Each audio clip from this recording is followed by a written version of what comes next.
Jésus se déguisa en mendiant et se rendit dans une église luxueuse pour mettre à l'épreuve la foi de ses disciples. Un vieil homme entra dans le vestibule de l'église, où se déroulait un grand culte. Il demanda simplement un abri. « Je n'ai besoin que d'un coin pour me sécher et prier », dit-il d'une voix fatiguée. Mais les agents de sécurité l'arrêtèrent.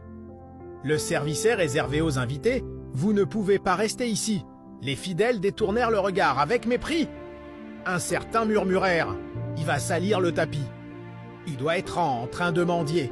Le service commença sur l'autel. » Les leaders annoncèrent « Aujourd'hui, nous accueillerons un visiteur spécial envoyé pour apporter une parole de Dieu. » Tout le monde applaudit, mais personne monta sur le pupitre. Soudain, le vieil homme rejeté commence à marcher lentement dans l'allée centrale. Il avançait pas à pas, en silence. Les applaudissements cessèrent, et l'air devint lourd.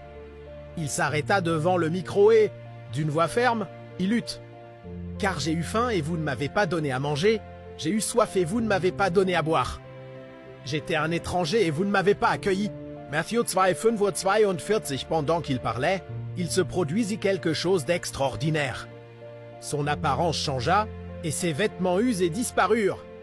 Une lumière intense envahit l'autel, ses yeux brillaient comme du feu. Certains tombèrent à genoux, d'autres pleuraient. Il regarda la foule et dit « Vous plaît-vous lever les mains? Mais que faites-vous pour ceux qui ont faim et froid? Aujourd'hui, peu m'ont reconnu et peu m'ont accueilli. » Devant tout le monde, il disparut. L'église resta dans un silence absolu. Certains coururent vers la porte, mais ils ne trouvèrent personne. Un des agents de sécurité se mit à pleurer. « Maintenant, je veux voir si tu as le même courage pour partager ce message. Si tu as honte de moi, j'aurai honte de toi aussi. Si tu n'as pas honte de Dieu, écris Amen et dis-nous depuis quel pays tu regardes. »